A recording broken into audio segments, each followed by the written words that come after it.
Season 9, episode 2. So, my wife just had a birthday. My birthday is coming up next month. I won't tell you how old we are.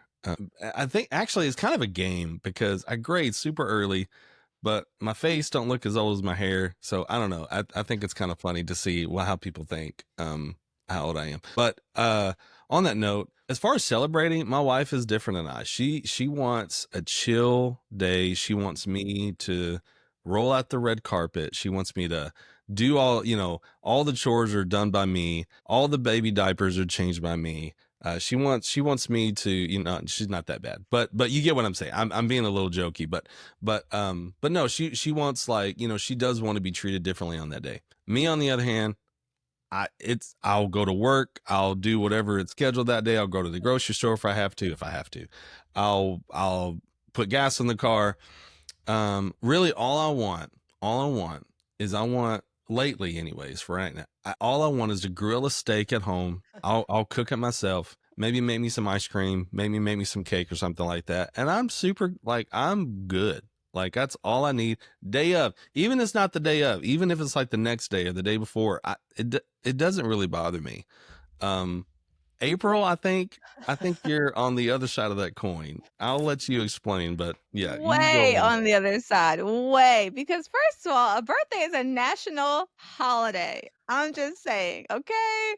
So we're not just like on that day, it's a big deal, but the day is such a big deal that you have to celebrate the entire month because the day is just so big. So for my birthday month, beginning April 1st, you're gonna know it's my birthday. I had so many people this year message me happy birthday, like not on my actual birthday. Like I got happy birthday texts on random days throughout the year. I mean, throughout the month. And it was just funny. Someone even messaged me. They were like, I'm not really sure what day your birthday is, but I know it's this month. So I'm going to go ahead and say happy birthday. So I'm like, yes, that's a win. If you don't know which day it is, that means I'm celebrating correctly.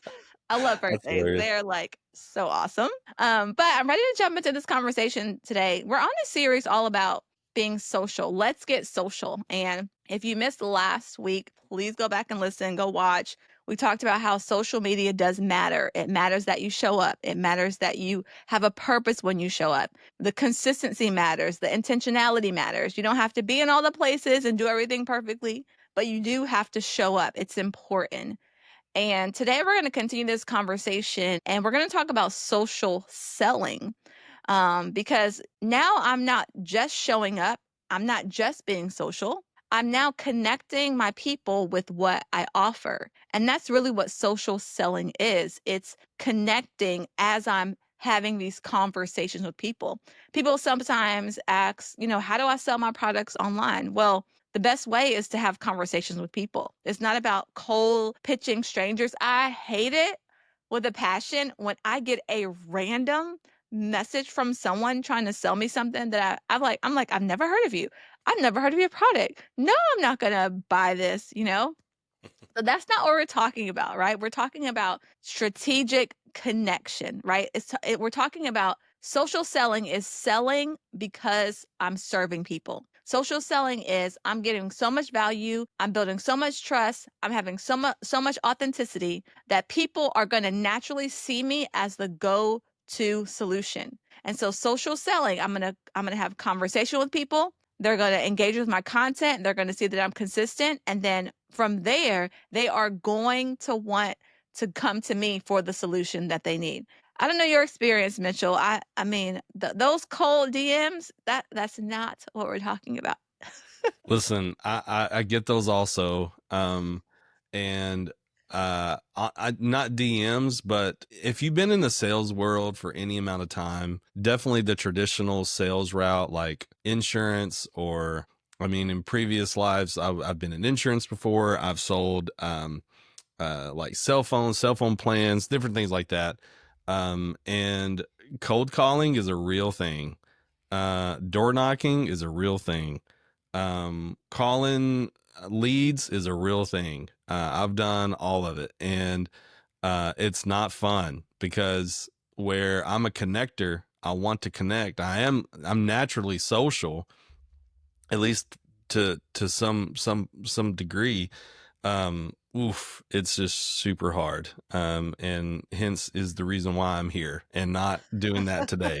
It's not fun. Me personally, I don't think it's fun at all. And also, it's not the thing that works for us. The thing that we promote is what you're talking about: social selling. It's connecting. It's letting them know who you are, so that they'll allow to build this rapport and relationship, so that you get to know who they are. You get to know what their problems are, and how you can offer your product and service to offer a solution for them. And we talked about in a previous podcast, solution selling, and we're selling solutions. We're not selling products or services. We're selling how we can fix your problem. Social selling. This is the conduit that we use to make the bridge over to where we can tell them what we offer and how we can offer a solution. Yeah, no, I think that's so good. And I think a lot of people have the wrong mindset of thinking I have to convince someone to buy it.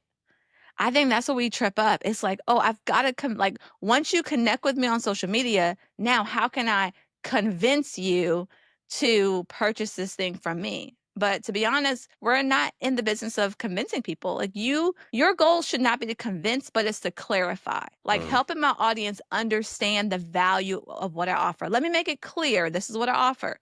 Let me make it clear. This is the value that it has. Let me make it clear so that way you're not pushing something on someone they don't need. You're just making your offer very clear, and now you're selling transformation. You're selling for that person's transformation, not to push them, not to push something on them. And I think people really appreciate that. That's how we sell with heart, with honesty. People feel safe, and we all know that safety builds trust. So I know if I can come to you and I know you're not going to be pushy, I know you're not going to try to sell me something I don't need. I'm a little bit more relaxed. I trust you. You're being clear. I'm hearing the value that you have. Okay, now I can make a decision to buy because I'm clear, not convinced. I think that's a very, very key thing that people need. So how do we clarify? How do we clarify without sounding salesy? So we're going to give you some strategies today to help you clarify what you offer, so you don't sound salesy. Number one, I would say educate your people, right? Use your content to educate them, tell them about how you solve the problem, inspire them. They just need to know. People feel served, and they feel open to buy-in when they're informed. When people feel like they can make an informed decision, then they don't feel boxed in. They're like they feel at ease. Like, oh, I understand. This is what you offer. Thanks for showing me that. Thanks for teaching me that. So I would say number one strategy: educate, teach, inspire your people. Second strategy I would say is definitely use testimonials and stories, right? Let the client do the talking, sharing those real life experiences, results from other people. That's going to build that credibility, right? It's going to build that relatability. When people can put themselves in someone else's story, like, oh man, I get that. Oh, that used to be my problem. And they see that it worked for someone else, then that lets them know, man, that might can work for me. And they begin to explore, they begin to ask questions. So I would say definitely teach your people, use testimonials. And then I would say you have to invite people to buy. That doesn't mean you're pressuring them, but if you never ask someone, how can I help you? Or what do you need right now? Right? If this, a lot of language that I've used in my business is this, like, if this sounds like you, X, Y, and Z, I want to make a connection between, if this is you, here's this invitation to a solution. Like, I'm not saying you need this because maybe you don't need this. But if you fit this criteria, right? If you are struggling to get your message out on social media, if you are desiring to elevate your brand, but you don't know how, then here's what we offer. Here's what We Dream Media can do for you.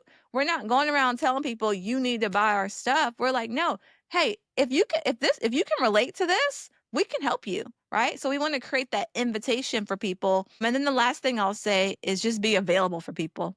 Be available in the DMs, be available in your comments, be available in your stories, engage in those conversations, answer questions, ask how you can support them.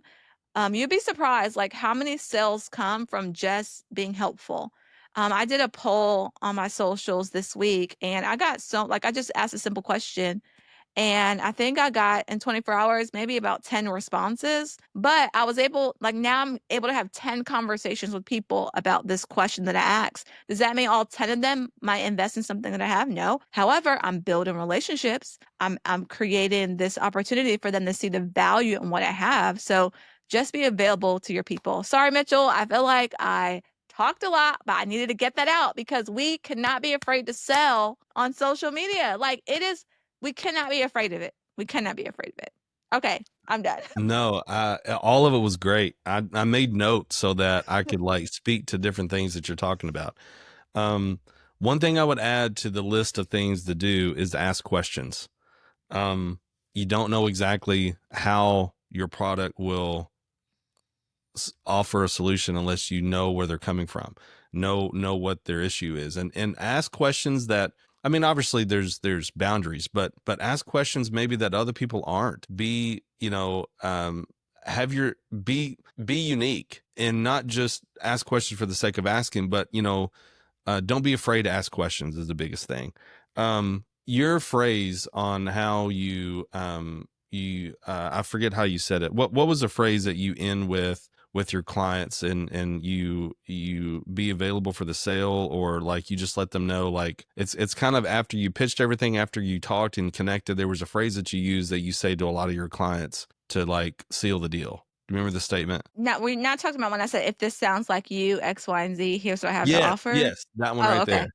If this Yeah. sounds like you, X, Y, and Z. I love that. Basically, in the sales world, what you call that is you ask for the sale. So everything's out. The game is played. The cards are laid out on the table. You clearly have something. You know this can connect. Like a shallow connection or a deep, oh man, this is the answer for you. But you're still not getting there 100% green check mark yet. They're not ready exactly to sign the line, but it's obvious that this is the right move. Don't be afraid to ask for the sale and do it in any which way you want. I mean, there's some people that just go right for the throat and just say, are you ready to do this today? Some people are like you, and it's tactful. It's a relational way of doing it. It's a way more smoother and approachable, and not this in your face, let's sign the dotted line, and I would much rather go that route, me personally. So don't be afraid to ask for the sale. You talked about being available for your clients. 100% true. And this fits the theme that we're talking about this month. Is be available, yes, but make sure you communicate it. If you're available but you're not making yourself known, if you don't communicate what you're trying to do, or that you are available, whatever, just do it. Don't do it to where you're getting on people's nerves, but make sure that's in front of them. Make sure that they understand all the things that you're doing to help them out. The other thing is, you talked about, you did a poll, you had 10 people reply, and now you have 10 leads, if you want to call it. And I don't want this podcast to sound like super salesy, but I mean, in the sales world, that's what that is. It's potential business. Let's call it potential business. That's way more of a We Dream Media type phrase. So it's potential business that you need to see to the end. And yeah, you might not close all of them, but there are 10 potential business opportunities that you have that you didn't have. In selling, in the sales world, sales is numbers. You have to make yourself available to get numbers in so that you can close some of them. You're not going to close all of them. That was something that I learned, and it hit me hard early in the sales world, is that I want to close all of them, and it's going to hurt my feelings if they say no. I was one of those people. I still am in some degree, especially when it just makes sense and they say no. I'm like, oh, you're hurting me. But in the sales world, get numbers in front of you so that you can potentially close these. And if you don't get them in front of you, if you don't have those opportunities, you won't close anything. So anyways, just in closing on this whole thought here, and then we'll move on, but ask questions, ask for the sale, be available, like you said, but make sure that you communicate it. And then make opportunities, put opportunities out there so that you can close, and strike up some new business that you didn't have before, by polls, by, asking for comments or putting content out there so that you're reaching people that you wouldn't have not reached if the content isn't out there. Yeah, that's so good. And I know in the sales world, we call them leads, which is totally accurate. For me personally, I call them conversations, right? So I have 10 conversations going right now. Yeah, they're leads, but in my mind, it's like I want to have these conversations with people because even if they don't invest in the thing we're talking about, then that's still a conversation because there may be something else that I have. They might not need the thing we're talking about right now, but in this conversation, I realize there's something else that would benefit them better. And so that goes along with you saying asking questions, that comes through the conversation. So this is just so, so good. I do want some final words. You talked about just your numbers and things like this. Let me just encourage you guys that are listening. You have to pay attention to what's working, right? You have to, like the numbers, you have to track. You got to pay attention so that way you can improve. So as you're getting out there, as you're being social, as you're using verbiage with your people, pay attention. What gets replies? What do they connect with? What do they respond to? What stories lead to the conversations, right? So I had a story go out today where it started 10 conversations. So it'll be in my best interest to do that again, right? To the next time I want to do a poll of some sort, I need to duplicate the type of story that it was because that is the thing that my people connected with, right? What am I putting out there where people are saying, man, I need that, or oh, that resonated with me. That only comes when we pay attention. We have to track the engagement. Like the likes are great, the shares are great, but we have to track what people are engaging with. And because those conversations, like that's really where the sales happen, in conversation. So those are my final thoughts. Mitchell, anything you want to throw just to encourage our people today? I feel like we could talk about this Oh man. forever. Like this is like, y'all, this is so important. We cannot be afraid to sell. Like this is how our business grows, but there's a way to do it. So go ahead, Mitchell. So I remember in my previous careers, previous career and previous experiences, sales was a big deal. And up until that point, I realized that I was pretty decent at sales just because naturally I like to talk and I like to connect. And a lot of salespeople are like that. And so I felt like that was a good opportunity for me to explore. And I did for many years. But what I realized is that there's a movie called Wolf of Wall Street. I haven't watched the movie all the way through because the main character is a slimy dude. He is not a fun guy. Like he was all about performance. He was all about how much money he was going to get from the deal and all this stuff. And like him, don't like him. That's not the point. But I don't like that world. I don't like that approach to sales. I use slimy. It's my personal opinion. Sorry. But I remember being in training classes and they would use snippets of that movie or other movies that had that kind of vibe to train their salespeople or to whatever. And as soon as I saw something like that, I was checked out. What I realized, and you know, you talked about, well, really what we're talking about is leads, but what I like to call them is conversations. You know, we've used terms, and I like maybe the action is the same, but the heart is different. And for me, I can buy way more into selling solutions versus selling product and services. I can get way more into terms like conversations versus just transactional, empty leads. Who am I going to joke? Who am I going to? I don't know.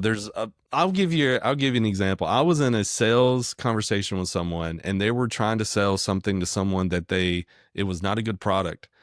And their credit was bad and so on. And they literally called these people roaches because of all these things. And it hurt my heart. I'm like, I'm in the wrong place. This is not where I need to be. I'm not selling people just so that I can come out with a bigger paycheck. I literally want to help people. And the more challenging it is, I'm more kind of bought in to making their lives better. So I say all that to say, find ways to make sales work for you. If you are slower to do it maybe because you're timid, maybe because you don't want to hurt people's feelings, maybe because, hey, I'm just in it for all the right reasons. Find ways to connect those right reasons to your client. Find ways to find the right reasons that you want to do it. Find ways to connect that to where you can offer solutions and not just sell people. Yeah, so good. We hope that you all got value from this conversation today that we're having. Listen, make the decision that you're going to serve first. You're going to show up with that solution and you're going to invite people to invest or purchase what you have, not pressure them, but invite them. And I'm telling you, you will get more comfortable with this and you will see your business grow. We cannot wait until the next episode. You don't want to miss any of these. So if you have not already subscribed to this podcast, today's a great day to do that. Go ahead and leave us a review. That helps us to get our podcasts out more. The reach goes further when reviews come in. So whatever platform you're on, leave us a review. Share this episode out. We will see you on the next episode. Always remember that together we We dream dream media. media.